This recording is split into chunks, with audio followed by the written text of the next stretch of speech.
Hey guys, it's Trapper Tony here, and have you ever wondered how mice can penetrate your home even though everything appears to be sealed? Well, today we're going to utilize the dime theory, knowing that mice can squeeze through anything the size of a dime. If they can get their head through, the rest of their body will fit. We're going to take this dime around the home, find the common areas for entry points, which would include your soffit lines, utility lines going in and out of the homes, weeper lines, or any damage that we can find in our exterior inspection. Now follow us along. We're going to take this dime and put our dime theory to the test. Now mice are excellent climbers and can squeeze through anything, if you can believe it or not, the size of a dime. Today we're going to take you around the perimeter of this home looking for entry points and use our dime to establish entry points that these rodents can climb. Now, as you can see, the side of this home doesn't have any lines or vines.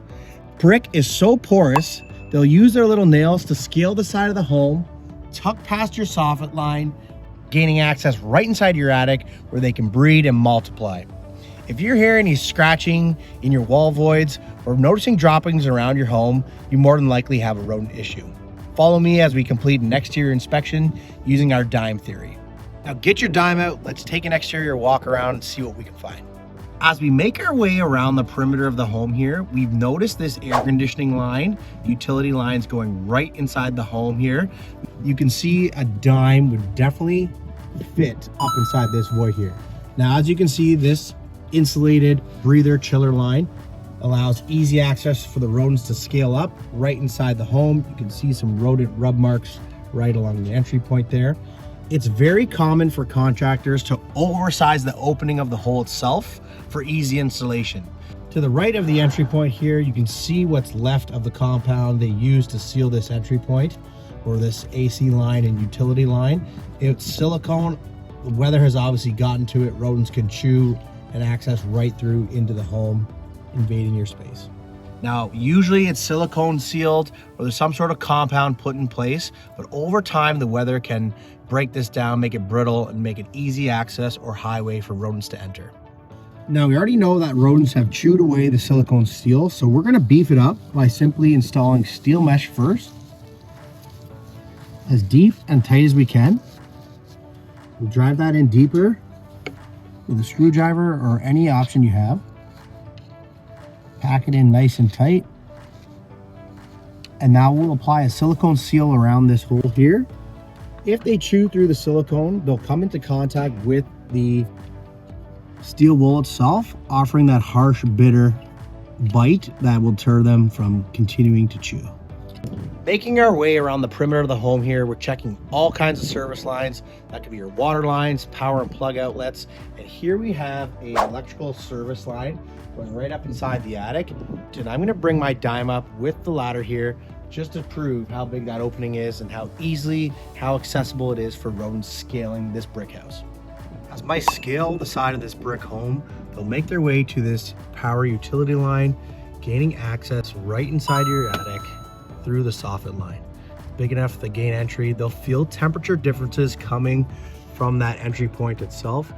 So it's definitely important to seal these areas off for rodent exclusion. Now, as we start on this electrical service, this utility line going right up inside the attic, we're gonna beef up the seal with a Trapper Tony tip. We're gonna use that steel wool first. Now, silicone can be used along the soffit lines itself. When you get any larger openings, we wanna beef up that seal with the steel wool. We'll start with our steel wool, placing it in the larger void, packing it up nice and tight into that void. And then we'll apply our exterior seal.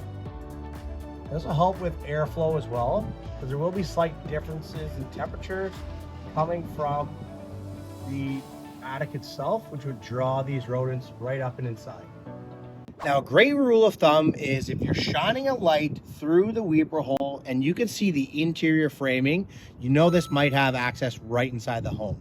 A great product to use to seal this area would be steel wool.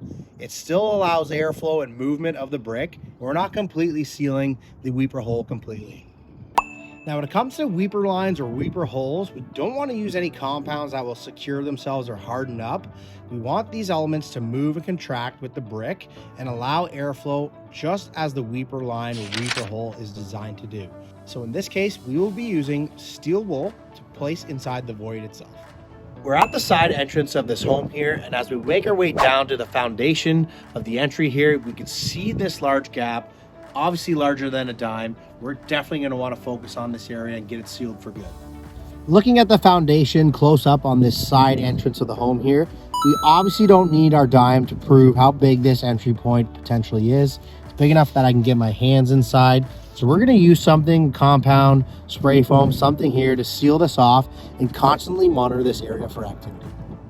For the larger gap at this side exterior entrance here foundation, we'll be using spray foam. We're able to get it into the nooks and crannies. As it cures and expands, it'll seal that area completely, offering a long-term solution for rodents. Now that we've located and sealed any dime size entry points or bigger around the exterior of this home, our next line of defense is installing these tier 1 tamper-proof rodent bait stations. As rodents make their way around the perimeter, they'll scurry around the perimeter structures for safety reasons.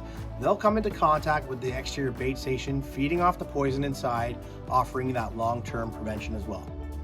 Now, a good rule of thumb when installing the exterior bait stations is typically to have one on every side of the home here. We have a nice long rectangular home, which means we'll have 4 exterior bait stations placed on this property. That's it for this video. Now it's your turn to take your dime, make your way around the exterior of your home, look for any of these dime size entry points, and use these DIY materials to help seal off any rodent entry points and keep your home rodent free for the long term. And as always, thanks for watching Trapper Tony. If you have any DIY options that you think are better than the solutions we've provided today, leave a comment below and we'll be sure to share them as well. Thanks for watching. Don't forget to like, follow, and subscribe.